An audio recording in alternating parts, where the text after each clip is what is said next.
ரிஷபராசிக்காரர்களுக்கு மிகப்பெரிய முன்னேற்றங்கள் இருக்கக்கூடிய தன்மைகள் இப்போது உண்டு. மாதம் முழுவதும் ராசிநாதன் உச்சத்தில் இருக்க ராசியில் இருக்கக்கூடிய குருவோடு பரிவர்த்தனை ஆகிறார். 2-5 கூடிய யோகாதிபதியான புதன் நீச்சத்தில் இருந்தாலும் நீச்சபங்க ராஜயோகம் என்கின்ற அமைப்பில் இருக்கிறார். 11ஆம் இடத்துல 4 கிரகங்கள் கூடியிருப்பது மிகப்பெரிய நல்ல யோக ஒரு அமைப்பு. ஆக என்ன நடக்கும்? தன லாபங்கள் வலிமையாக இருக்கும். 2 கூடியவர் 11ஆம் இடத்தில் இருக்கனால. ஆனா என்ன ஒண்ணு, முதல் 15 நாட்களுக்கு ஒரு மாதிரியான பலவீனமான அமைப்புகள் கண்டிப்பாக இருக்கும். சுக்கிரனும் ராகுவும் கொஞ்சம் நெருங்கி இருக்கக்கூடிய அமைப்புகள்ல முதல் 15 நாட்கள், முதல் வாரமும் 2வது வாரமும் மார்ச் மாசம் இப்படி இல்லையே அப்படி இல்லையே, இதை செய்ய முடியலையே அதை செய்ய முடியல என்ற ஒரு அமைப்புகள்ல தான் கண்டிப்பாக இருக்கும். 2ஆம் இடத்துல வேற செவ்வாய் இருக்கிறார் இல்லையா, சில நேரங்கள்ல எரிச்சல் பட்டு கோவப்பட்டு ஏதாவது வார்த்தைகளை குடும்பத்திலோ வெளியிலோ தொழிலிடங்களிலோ வேலை செய்யற இடங்களிலோ விட்டுட்டு கொஞ்சம் கவலைப்படுற மாதிரி, என்னடா இவரை போய் இப்படி திட்டமே அவரை போய் இப்படி திட்டமே, இந்த வார்த்தையை சொன்னதுனால இந்த நட்பு கெட்டு போச்சே என்கின்ற மாதிரியான அமைப்புகள் இப்போது இருக்கும். ஆனா எதை பத்தியும் கவலைப்பட வேண்டாங்க. 11ஆம்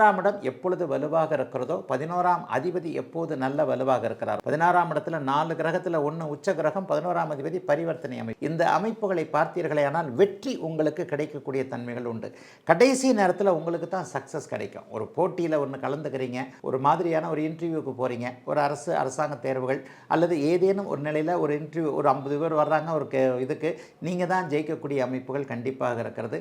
வெளிநாடு வெளிமாநிலம் போன்ற அமைப்புகளும் இப்போது மிகப்பெரிய வல்லவில் வலிமையாக இருக்கும். ஏன்னா 12ஆம் அதிபதி 2ஆம் வீட்டில் இருக்கிறனால தூர இடங்களில் இருக்கக்கூடியவர்கள், குறிப்பாக மேற்கு நாடுகள்னு சொல்லப்படக்கூடிய அமெரிக்கா, இங்கிலாந்து போன்ற நாடுகளில் இருக்கக்கூடிய ரிஷபராசிக்காரர்களுக்கு அங்கேயே இருக்கின்ற இடங்களில் நல்லவைகள் நடக்கக்கூடிய ஒரு நல்ல வாய்ப்புகள் கிடைக்கக்கூடிய தன்மைகள் இப்போது உண்டுங்க. 5ஆம் இடத்தில் இருக்கக்கூடிய கேது குழந்தைகளால் ஏதாவது ஒரு சங்கடத்தை ஏற்படுத்துவார். 5ஆம் பாவகத்தை குருவும் சுக்கிரனும் வலுத்து பார்க்கிறார்னா கூட ராகு கேதுக்கள் அங்கே சம்பந்தப்படக்கூடாது. உங்களுக்கு ஆகாத கிரகம்னு சொல்லப்படக்கூடிய சூரியன் அங்கே வந்து 5ஆம் இடத்தை பார்ப்பதனால பருவ வயது குழந்தைகள் மேலே கொஞ்சம் சங்கடங்கள் கண்டிப்பாக இருக்குங்க. பெற்றோர்களுக்கு சொல்கிறேன், பிள்ளைங்க படிக்க தான் போகுதா அல்லது பிள்ளைங்க வந்து ஏதாவது ஒரு தவறான வழிகளில் போகுதா, எப்போ பார்த்தாலும் மொபைலை கையில் வச்சுக்கிட்டே இருக்கே, படிக்க சொன்னால் இதைத்தான் பார்த்துக்கிட்டே இருக்கு, மொபைலை வாங்கவும் முடியல, ஸ்கூலுக்கு தேவைப்படுது, வாட்ஸ்அப் பார்க்குறாங்களா, யூடியூப் பார்க்குறாங்களா, இன்ஸ்டாகிராமில் இருக்கிறாங்களா, ஃபேஸ்புக்கில் இருக்கிறாங்களான்னு பிள்ளைகளை பற்றிய ஒரே குழப்பங்கள் இருக்கக்கூடிய தன்மைகள் சிலருக்கு உண்டு. சமூக மீடியாக்களில், சமூக ஊடகங்கள்னு சொல்லப்படக்கூடிய இந்த ஃபேஸ்புக், இன்ஸ்டாகிராம்லாம்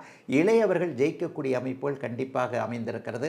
7ஆம் அதிபதி 2ஆம் வீட்டில் இருக்கிறனால மிகப்பெரிய ஒரு அமைப்புகளில் ஒரு திருமண வயதில் இருக்கக்கூடியவர்களுக்கு திருமண நிச்சயார்த்தம் இந்த மாதம் அல்லது அடுத்த மாதம், இந்த வருடத்திற்குள்ளேயே திருமணம் நடக்கக்கூடிய தன்மை. 7-2க்கு கனெக்ட் வந்துருச்சுனாலே திருமண விஷயங்கள் கடகடன் கைகூடி வரும். இதுவரைக்குமே பிடிக்காத வரன்கள் எல்லாம் இப்போது பிடிக்கக்கூடிய தன்மை. யார் வாழ்க்கை துணைவர் என்பது நமக்கே உரிய ஒரு அமைப்பில் தெரிந்து கொள்ளக்கூடிய தன்மை என அனைத்தும் நிறைவாக இருக்கக்கூடிய நல்ல மாதமாக அமைந்திருக்கிறது ரிஷபராசிக்காரர்களுக்கு ராசிநாதன் பரிவர்த்தனையான இந்த மாதம்.